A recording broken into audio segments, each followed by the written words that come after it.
The question of whether Noah's flood was universal, global, or local is a topic of ongoing debate among scholars, theologians, and scientists. Here's a breakdown of both views: universal, global flood view.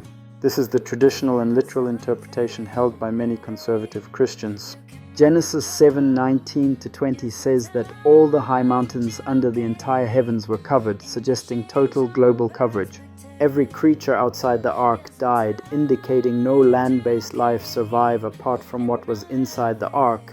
Jesus referenced the flood as a real historical event, Luke 17:26-27, supporting its seriousness.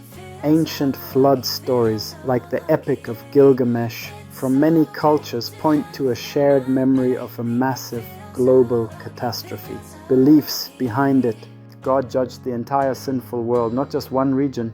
The ark's size and the command to take all animals suggest preparation for a complete restart of life on Earth.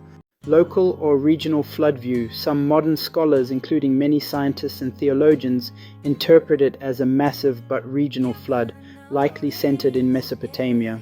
The Hebrew word eretz, translated as earth, can also mean land, like all the land instead of entire planet. Humanity at that time may have only lived in a small region, so a local flood could still kill all people of that known world. Geological and historical evidence doesn't clearly support a global flood, but there is evidence for major floods in the ancient Middle East. A regional flood could still be devastating and explain the survival story passed down. Scientific view: most scientists do not support a global flood due to lack of worldwide geological evidence. However, they acknowledge the existence of massive ancient floods, such as the Black Sea flood theory, evidence of flooding in the Tigris-Euphrates river valleys. The Bible strongly presents the flood as a total destruction of all human and animal life except for those on the ark. This leads many believers to conclude it was a universal flood. However, based on the original Hebrew wording, lack of global geological evidence, the idea that early humanity was limited to one region, some believe it was a massive but local flood that wiped out all people in the known world at that time. Theologically, the flood was universal in its impact.